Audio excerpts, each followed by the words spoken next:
जोहर થાકી ગયા લાગે ભાઈ, બોલતા નથી પાછળ વાળા, ભૂખ લાગેલી છે। આપણા નેતા જે કાકા છે ને, કાકાના માણસો પણ અહીંયા આવ્યા છે વિડીયો બનાવવા માટે। પછી કે છે લોકો તો હતા પણ દમ નહોતો, સૂત્રમાં કોઈનો દમ નહોતો એવું કે છે। થોડા જોરથી બોલો, આપણો અવાજ પણ એમના ત્યાં સુધી પહોંચે એવું।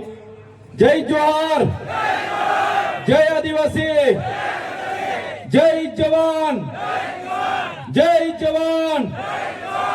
ધન્યવાદ।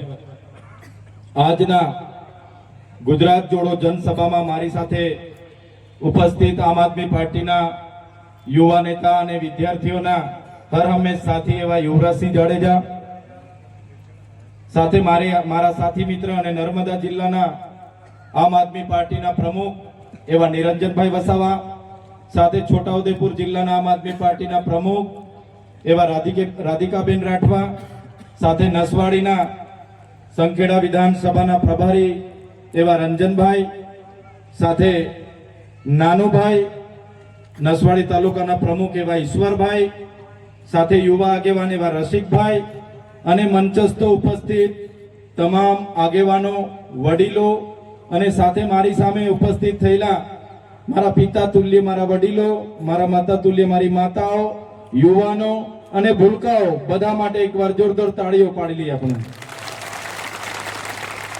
સાથે સાથે આપણી વાત ગુજરાત અને દેશ સુધી પહોંચે એના માટે અહીં સતત પ્રસારણ કરી રહેલા મારા મીડિયા મિત્રો અને આપણો કાર્યક્રમ સુચારુ અને સારો થાય એની કાયદો અને વ્યવસ્થા જાળવવા માટે અહીં ઉપસ્થિત થયેલા તમામ પોલીસ અધિકારીઓ માટે પણ જોરદાર તાળીઓ પાડી લઈએ।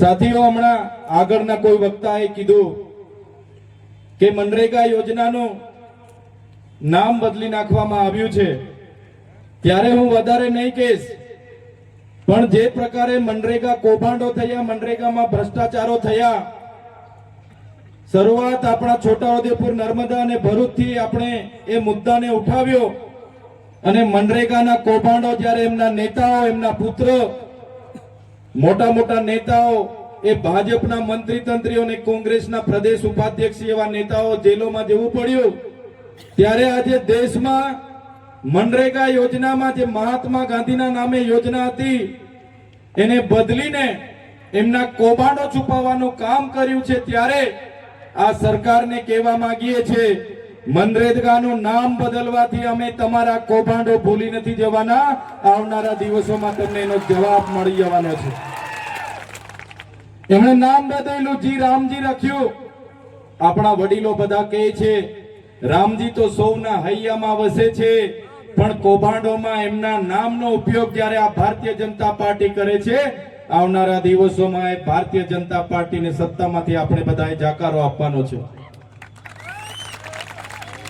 સાથીઓ, હમણાં અમારા ડેડિયાપાડામાં દેશના વડાપ્રધાન શ્રી નરેન્દ્રભાઈ મોદીજી આવ્યા। દેશના વડાપ્રધાન શ્રી જ્યારે આપણા વિસ્તારમાં આવતા હોય એમને આવકારીએ છીએ।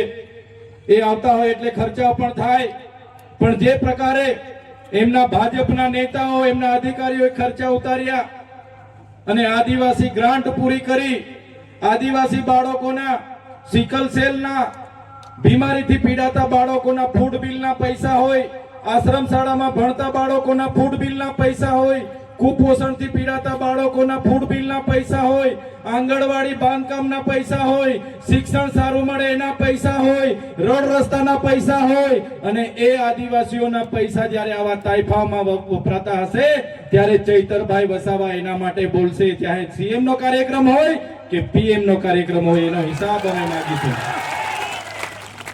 એનો હિસાબ આપવો પડશે। કેમ કે એ પૈસા કોઈ ભારતીય જનતા પાર્ટીના કમલમમાંથી નથી આવતા, એ પૈસા કોઈના નેતાના પોતાના ઘરેથી નથી આવતા, એ પૈસા અમારી જનતાના ટેક્સમાંથી આવે છે। એક એક રૂપિયાનો અમે હિસાબ લઈશું। સાથીઓ, તમે વિચાર કરો, એવો તો કેવો પ્રોગ્રામ હશે, 7 કરોડ ને 83 લાખ રૂપિયાની બસો કરવી પડી, એવો તો કેવો કાર્યક્રમ હશે, 2 કરોડ ને 40 લાખ રૂપિયાના મોબાઈલ ટોયલેટ મંગાવવા પડ્યા, એવો તો કેવો પ્રોગ્રામ હશે કે 8 કરોડ ને ત્યાં 38 લાખ નું સ્ટેજ બનાવવું પડ્યું, એવો તો કેવો કાર્યક્રમ હશે કે 7 કરોડ ને 83 લાખનો એ લોકોએ મંડપ બનાવવો પડ્યો. એવો તો કેવો કાર્યક્રમ હશે કે 2 કરોડ રૂપિયાનો એમને ડોમ બનાવવો પડ્યો. એવો તો કેવો કાર્યક્રમ હશે કે 2 કરોડ ને 51 લાખ રૂપિયાનું પાર્કિંગ કરવું પડ્યું. એવો તો કેવો કાર્યક્રમ હશે કે 2 કરોડના સમોસા માટે ખર્ચા કરવા પડ્યા. એવો તો કેવો કાર્યક્રમ હશે 2 કરોડની ચા પીવડાવી દેવામાં આવી. એવો તો કેવો કાર્યક્રમ હશે કે 50 લાખનું પાણી પીવડાવી દેવામાં આવ્યું. આ તમામ પૈસા એ આદિવાસીઓના વિકાસ માટેની ગ્રાન્ટ હતી, એમાંથી વાપરવામાં આવ્યા.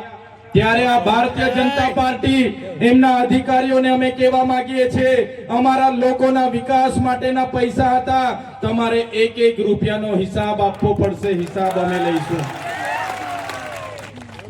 ત્યારે તમે જોયું હશે ગૌરવ દિવસ તો અમે પણ નેત્રંગમાં ઉજવ્યો તો કે નથી ઉજવ્યો?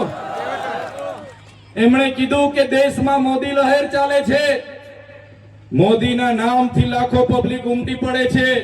જ્યારે નરેન્દ્રભાઈ મોદી મારા ડેડિયાપાડામાં આવ્યા ત્યારે જે પ્રતિમાને ફૂલહાર કર્યું એ પ્રતિમા પણ અમારી આગેવાનીમાં અમે બેસાડી છે, ભાજપના નેતાઓએ નથી બેસાડી.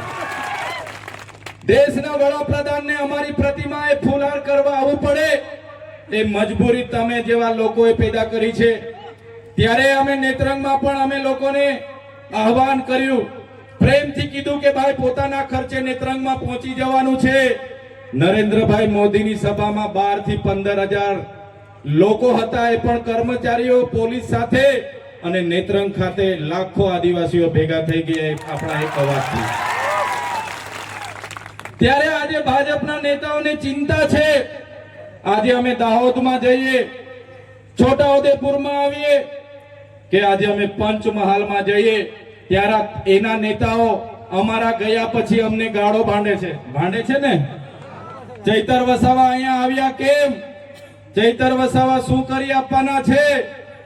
આવું બધું બોલે છે કેમ કે ભાજપના નેતાઓને ખબર પડી ગઈ છે કે હવે ચૈતર વસાવા સાથે આ વિસ્તારના લોકો જાગી ગયા છે અને આવું ચાલશે. આવનારા દિવસોમાં એ લોકોના ગરબા ઘરે જતા રહેવાના છે. ગભરાઈ ગયા છે.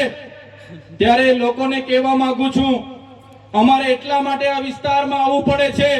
30 વર્ષથી ભારતીય જનતા પાર્ટીને અહીંની લોકોએ મત આપીને તમને સરકારમાં મોકલ્યા છે. આજે નર્મદા વિસ્થાપિતોના 19 ગામોના લોકોને તમે ત્યાં જઈને વાયદો આપ્યો તો. જ્યારે નર્મદા વિસ્થાપિતના લોકો કેવડિયામાં ધરણા પર હતા, અહીંના ધારાસભ્ય, અહીંના સાંસદ અને અમારા સાંસદ બધા ત્યાં પહોંચીને અમારા નર્મદાના લોકોને એમણે વચન આપ્યું હતું કે તમને અમે સિંચાઈનું પાણી મફત આપીશું, તમને વીજળી મફત આપીશું અને ઘરમાં એક વ્યક્તિને કાયમી નોકરી આપીશું. ત્યારે નર્મદાના વિસ્થાપિતોને આજે ગાંધીનગર 50 ધક્કા ખાવા પડે છે, પણ આજ દિન સુધી એક પણ લાભ નથી મળ્યો. એનો જવાબ એમણે આપવો જોઈએ. એમનો જવાબ કેમ નથી આપતા? આજે તુરખેડામાં જે મારા બેન હતા, એ બેન જ્યારે એને પ્રસૂતિની પીડા ઉપડી, એને ડિલિવરી માટે લઈ જવાનું હતું, એ ગામમાં રસ્તો નહીં હોવાના કારણે સાથીઓ ત્યાં 108 નહીં પહોંચી. એ બેનને ઝોલીમાં લઈને ગામના આગેવાનો નીકળ્યા. 3 કિલોમીટર ચાલતા બેનનું રસ્તામાં પીડાથી તડપીને એનું મૃત્યુ થયું. એક નાના બાળકને જન્મ આપીને માતા ગુજરી ગયા. ત્યારે અમે ઘરે ગયા, એ બેનને મળ્યા, એના પરિવારને મળ્યા અને એ બેનના પરિવારનું નાનું બાળક અમે જોયું. જ્યારે એની દુઃખ અમે મહેસૂસ કરીએ છીએ, ત્યારે આ વિસ્તારમાં આવીને એ વિસ્તારના લોકોનો રોડ બને એના માટે અમે આવીને તમને રજૂઆત કરીએ છીએ.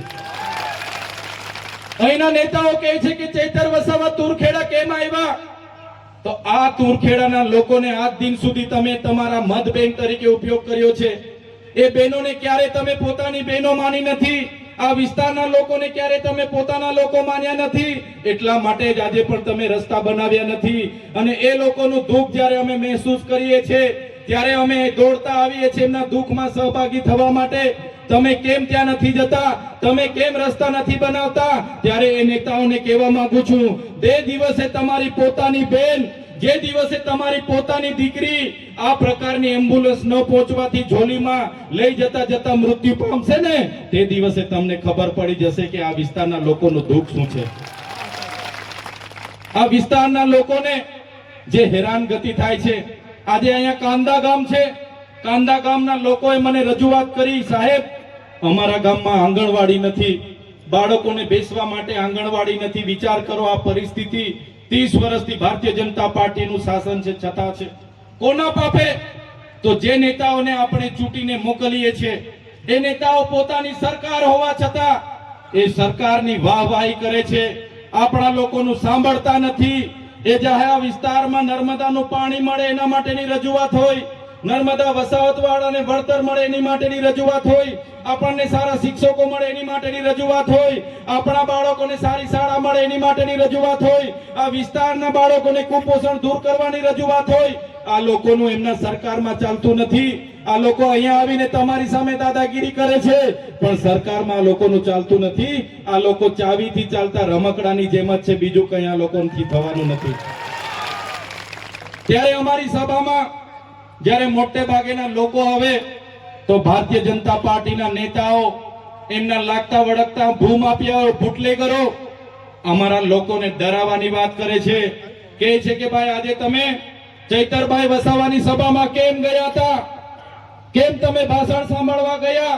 હવે તમને ઝૂંપડું નહીં મળશે, હવે તમે મનરેગામાં રોજગારી નહીં મળશે, અમે તમને જોઈ લઈશું. ડરાવે છે, ધમકાવે છે, ને અમારો માણસ નબળો હોય એને મારી પણ દે છે. ત્યારે આ ભાજપના નેતાઓને કહેવા માંગુ છું, આ ચૈતર વસાવાની ટીમ છે, અરવિંદ કેજરીવાલની ટીમ છે, આ કોઈ કોંગ્રેસ વાળા નથી. અમારા લોકોને હવે પછી તમે હાથ લગાડશો, તમારા બધાના મોર બોલાવી દઈશું અમે. મોર બોલી જશે આવનારા દિવસોમાં, બધાને છોડવાના નથી. ત્યારે આ વિસ્તારના 28 ગામોમાં હવે હાઇડ્રો પ્રોજેક્ટ આમણે મંજૂર કરી દીધો. ભાજપના સરપંચોએ બારોબાર ઠરાવો આપી દીધા, ભાજપના તાલુકા પ્રમુખે બારોબાર ઠરાવ આપી દીધો, જિલ્લા પ્રમુખે મંજૂરી આપી દીધી, અને હાઇડ્રો પાવરનો પ્રોજેક્ટ આવે છે. ખબર છે ને બધાને? 28 ગામોના લોકોનું સર્વે થાય છે. કલેક્ટર અને એમના એસપી પોલીસનો ઉપયોગ કરીને બળજબરીપૂર્વક ત્યાં ગ્રામ સભાઓના ઠરાવો માંગે છે, જમીનોના સર્વે કરાવે છે, અને અદાણીને અંબાણીને આ વિસ્તારની જમીનો આપવાની વાત કરે છે. ત્યારે આ ભાજપના નેતાઓને, એમના મંત્રીઓને, એમની કલેક્ટરને, એમના એસપીને હું કહેવા માંગુ છું, અમારો આદિવાસી સમાજ એ સંવિધાન અને સંવાદમાં માનનારો છે. જે દિવસે અમારા સમાજને તમે આ પ્રકારની જમીનો છીનવવાની વાત કરશો, હાઇડ્રોજન પ્રોજેક્ટના નામે જમીનો લેવાની વાત કરશો, તે દિવસે અમારા તીરકામઠા, પાલિયા અને ભાલા લઈને અમે રોડ પર ઉતરીશું. તમારી પોલીસ, તમારું જંગલ ખાતું અને તમારા કલેક્ટર પણ અહીંયા ઉભા નહીં રહેશે. અમે અમારા ઘરમાં આ ભાલા, પાલિયા અને ધારિયા અને તીરકામઠા એ કોઈ શણગાર માટે નથી મૂક્યા. જે દિવસે અમને જરૂર પડશે એ દિવસે ભાલા, પાલિયા, તીરકામઠા લઈને અમે રસ્તામાંથી ઉતરીશું. અમારા લોકો આદિ અનાદિ કાળથી આ વિસ્તારના જંગલોમાં રહે છે, અને આ જંગલ ખાતાના અધિકારીઓ આવે છે, ડરાવે છે, ધમકાવે છે, મારે છે, ખેડવા નથી દેતા, પાક નુકસાનીને કરે છે, પાક કાઢી નાખે છે. ત્યારે જંગલ ખાતાના અધિકારીઓને પણ કહેવા માંગુ છું, તમારું જંગલ ખાતાનો સંરક્ષણ ધારો અંગ્રેજો દરમિયાન 1865માં બન્યો, તમારું જંગલ ખાતું 1927માં બન્યું. અમારો આદિવાસી આદિ અનાદિ કાળથી હજારો વર્ષથી અહીંયા રહે છે. તમારી સરકાર પણ નહોતી, તમારું જંગલ ખાતું પણ નહોતું, તમારું પોલીસ ખાતું પણ નહોતું. એના પહેલા આદિવાસી અને જંગલ અહીંયા હતા, અને એ જંગલો અમારા આદિવાસીઓએ સાચવેલા છે. ત્યારે આજના મંચ પરથી જંગલ ખાતા વાળાને પણ કહેવા માંગુ છું, કાન ખોલીને સાંભળી લે. અમારા ખેડૂતોના બાકી પેન્ડિંગ દાવાઓ છે, તાત્કાલિક ધોરણે મંજૂર કરી દે. જેટલા પણ અમારા ખેડૂતો જંગલની જમીન ખેડે છે એમને હેરાન કરવાનું બંધ કરી દે. નહીં તો જે દિવસે અમે આ રસ્તા પર ઉતરીશું ને, તે દિવસે તમારું જંગલ ખાતું પણ અહીંયા નજરે નથી પડવાનું.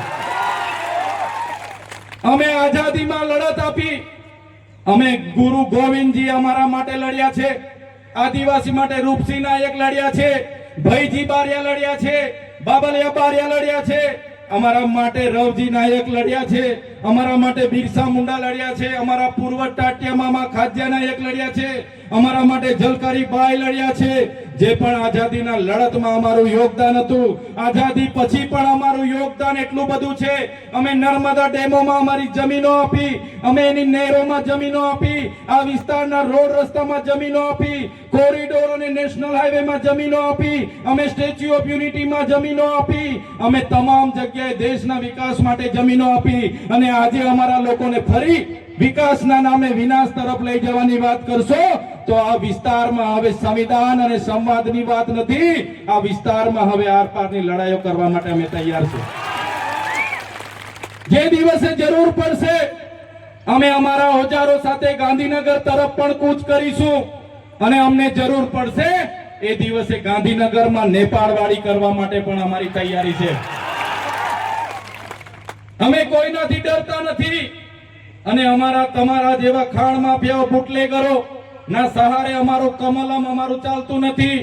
ત્યારે આ વિસ્તારોમાં મનરેગા નામે કૌભાંડો થયા, નલ સે જલના નામે કૌભાંડો થયા, આપણા બાળકોને શિષ્યવૃત્તિ મળે એના માટે અમે અવાજ ઉઠાવ્યો, આ વિસ્તારમાં રોડ રસ્તા બને એના માટે અવાજ ઉઠાવ્યો, નર્મદાના લોકોને વળતર મળે એના માટે અવાજ ઉઠાવ્યો, કેવડિયામાં જ્યારે ઝૂંપડા તૂટતા હતા એના માટે અવાજ ઉઠાવ્યો. આ વિસ્તારના લોકોનો અવાજ અમે સડકથી લઈને સદન સુધી બોલીએ. એટલે આ ભારતીય જનતા પાર્ટીની સરકારને, એમના નેતાઓને ગમતું નથી. સાથીઓ, તમે બધાએ જોયું હશે, અમને પણ જેલોમાં મોકલવામાં આવ્યા. એક વાર નથી, ચૈતરભાઈ વસાવા પર 19 વાર ખોટી એફઆઈઆર કરવામાં આવી છે. છતાં ચૈતરભાઈ વસાવા એટલા હિંમતથી લડે છે, એટલી તાકાતથી લડે છે, કેમ કે ચૈતરભાઈ વસાવા સાથે તમારા જેવા વડીલો અને યુવાનો અને માતા બહેનોના આશીર્વાદ. હમણાં પણ મને જેલમાં નાખવામાં આવ્યો. મને રાતે મારી ડેડિયાપાડાથી પોલીસ દ્વારા પકડવામાં આવ્યો, બળજબરીપૂર્વક ખેંચીને મને જીપમાં બેસાડવામાં આવ્યો. મને રાજપીપળાની જૂની જેલમાં રાખવામાં આવ્યા. મારા સાથી મિત્રો, મારા કાર્યકર મિત્રો, એ નિરંજનભાઈ વસાવા હોય, રાધિકાબેન રાઠવા હોય, અમારા નાનુભાઈ હોય, અમારા ઈશ્વરભાઈ હોય, અમારા જિગ્નેશભાઈ લોકો રાતે આવ્યા. એમને કીધું, ડીએસપી સાહેબ ચૈતરભાઈ નો ટિફિન લઈને આવ્યા છે, ચૈતરભાઈના કપડા લઈને આવ્યા છે, અમને મળવા દો. પોલીસે રાતે પણ અમને જમવા નહીં દીધા, અમારા કપડા નહીં આપવા દીધા. બીજા દિવસે મામલતદારમાં રજૂ કરવાના હતા, ડેડિયાપાડાની કોર્ટમાં રજૂ. સામાન્ય બાબતમાં મને સેશન કોર્ટમાં લઈ જવામાં આવ્યો. સેશન કોર્ટમાં મારા વકીલો, ચૈતરભાઈના વકીલ છે, એમનો કેસ લડવા આવ્યા છે, અમને જવા દો. છતાં કોઈ વકીલને કોર્ટમાં નહીં આવવા દીધો. કોર્ટમાં નહીં આવવા દઈને મને જામીન રદ કરવામાં આવ્યા. મને રાજપીપળા જેલમાં નાખવાની જગ્યાએ સાથીઓ બરોડાની સેન્ટ્રલ જેલ, પાકા કેદીઓની જેલ, સયાજીરાવ ગાયકવાડે બનાવેલી જેલ, અંગ્રેજો વખતની જેલમાં એક નાની કોટડીમાં મને પૂરી દેવામાં આવ્યો. બહારથી કોઈ ટિફિન નહીં, કોઈ બિસ્તરો નહીં, કોઈ કપડા નહીં. બહારના મારા ઘરવાળા મળવા આવે, મારા કાર્ય પરવાનગી નહીં. ખૂબ વેતનાઓ આપી, ખૂબ ત્રાસ આપ્યો. એમણે કીધું, તમારા જામીનો 3 મહિના કે 3 વર્ષમાં પણ નથી થવાના. તમે ભારતીય જનતા પાર્ટી સામે કેમ બોલો છો? તમે આદિવાસીઓ માટે કેમ લડો? તમે ખેડૂતો માટે ભાવ વધારવા માટે કેમ લડો છો? તમે નર્મદાના વિસ્થાપિતો માટે કેમ લડો છો? તમે નર્મદાનું પાણી છોટાઉદેપુરને મળે એના માટે કેમ લડો છો? તમે લડવાનું છોડીએ, પણ તમારા બધાના આશીર્વાદ હતા, એ લોકો સામે મેં ઝૂક્યો નથી અને 80 દિવસમાં છૂટીને તમારી વચ્ચે આવ્યો છું. આટલી બધી વેદનાઓ મારે એટલા માટે કેવી પડે કે તમારા વેઠવી પડે છે, અમારા પરિવારોએ જેલો વેઠવી પડે છે, અમે વેદના વેઠીએ છીએ, દુઃખ વેઠીએ છીએ, છતાં ભારતીય જનતા પાર્ટીની તાનાશાહી સામે ઝૂકતા નથી, કેમ કે અમે રહેવાના છે. અમે ધારાસભ્ય નહોતા ત્યારે પણ કેવડિયાના લોકો માટે લડ્યા છે, છોટાઉદેપુરના લોકો માટે લડ્યા છે, નર્મદાના લોકો માટે છે, અને ધારાસભ્ય નહીં હોઈશું તો બી ગુજરાતની આદિવાસી જનતા માટે આ ચૈતર વસાવા છેલ્લા શ્વાસ સુધી લડવાના છે. તમે જોઈ લો સાથીઓ, એક અઠવાડિયું નહીં, એક મહિનો નહીં, વાર પર વાર, તારીખ પર તારીખ, તારીખ પર તારીખ, તારીખ પર તારીખ, 80 દિવસથી વધારે મને જેલમાં એકલો કોટડીમાં રાખવામાં આવ્યો. મારા મોબાઈલો જપ્ત કરી લેવામાં આવ્યા, મારા લોકોને ડરાવવામાં આવ્યા, ધમકાવવામાં આવ્યા, અમને પણ ડરાવવામાં આવ્યો. પછી પણ મેં નહીં ડર્યો. મારા જામીન થયા, હું જેલની બહાર આવ્યો. જેલની બહાર આવ્યો, મારા આ બધા આગેવાનો મને લેવા માટે આવ્યા. જેવો દરવાજો ખોલીને હું બહાર પગ મૂક્યો, મારો થેલો આપ્યો, તરત મારા નિરંજનભાઈ વસાવા, યુવરાજભાઈ જાડેજા, રાધિકાબેન રાઠવા એમની ટીમે મને કીધું, સાહેબ જામીન તો અમે જેમ તેમ કરાવ્યા છે, પણ એ લોકોએ તમને આદિવાસી વિસ્તારમાં પ્રવેશબંધીની માંગ કરી હતી, પણ એ પ્રવેશબંધી તો નથી કરાવી શક્યા એ લોકો, પણ તમારા મત વિસ્તારમાં પ્રવેશબંધી તમને ફરમાવેલી છે. મારા વડીલો, મારી માતા બહેનો, તમે મારી સામે બેઠા છો, તમે વિચાર કરો, જે ડેડિયાપાડા અને સાગબારાની જનતાએ મને 1 લાખથી પણ વધારે મત આપ્યા, આટલી નાની ઉંમરમાં મારી હેસિયત કરતા પણ વધારે મને જવાબદારી આપી, મને ધારાસભ્ય બનાવ્યો, અને એ જનતાના સુખ અને દુઃખમાં મારે નહીં જવાનું, એ જનતા માટે કામ કરવા મારે ડેડિયાપાડા નહીં જવાનું. ડેડિયાપાડામાં મારી ઓફિસ, ડેડિયાપાડાનું બોગજ મારું ગામ, ત્યાં મારું ઘર, મારો પરિવાર પણ મારે નહીં જવાનું. એ લોકો આજે હું રાજપીપળા રહીને મારા નર્મદાના લોકોના કામ કરું, છોટાઉદેપુર આવીને છોટાઉદેપુરની જનતાના કામ કરું, દાહોદમાં જઈને દાહોદની જનતાના કામ કરું. આજે પણ એમના પોલીસના ઉચ્ચ અધિકારીઓ, ભાજપના મોટા મોટા નેતાઓ મને આજે પણ કહે છે, તમે રાજપીપળા દાહોદ અને ફરવાનું બંધ કરી દેજો, નહીં તો આવનારા દિવસોમાં અંબાજીથી ઉમરગામના વિસ્તારથી તમને હથપાર કરાવીશું. ત્યારે નેતાઓને કહેવા માંગુ છું, તમે ચૈતર વસાવાને ડેડિયાપાડામાં જવા નહીં દેશો, તમે ચૈતર વસાવાને નર્મદાથી દૂર કરી દેશો, તમે ચૈતર વસાવાને અંબાજીથી ઉમરગામથી દૂર કરી દેશો, પણ આ ચૈતર વસાવા મારા લોકોના દિલોમાં રહે છે, ત્યાંથી ક્યારેય દૂર નથી કરી શકવાના. અમારી જનતાના દિલોમાં અમે વસેલા છે, અમારી જનતા અમને પ્રેમ કરે છે, અમારી માતાઓ મારા માટે માનતા રાખે છે, મારા વડીલો, મારા સંતો, મારા આગેવાનો અમારા માટે વ્રત રાખે છે, ઉપવાસ રાખે છે, અને મને આશીર્વાદ આપે છે. એ જ મારી હિંમત છે, એ જ મારી તાકાત છે. આ મંચ પરથી ભાજપના નેતાઓને કહેવા માંગુ છું, સાંભળી લો, જ્યાં સુધી મારી જનતા મારી સાથે છે, આ ચૈતર વસાવા છેલ્લા શ્વાસ સુધી અમારી જનતા માટે લડતા રહેવાના છે. ત્યારે સાથીઓ, આ ભાજપની નીતિઓ તમે જોઈ લો. આજે મારા લોકો વચ્ચે મને જવા દેવામાં નથી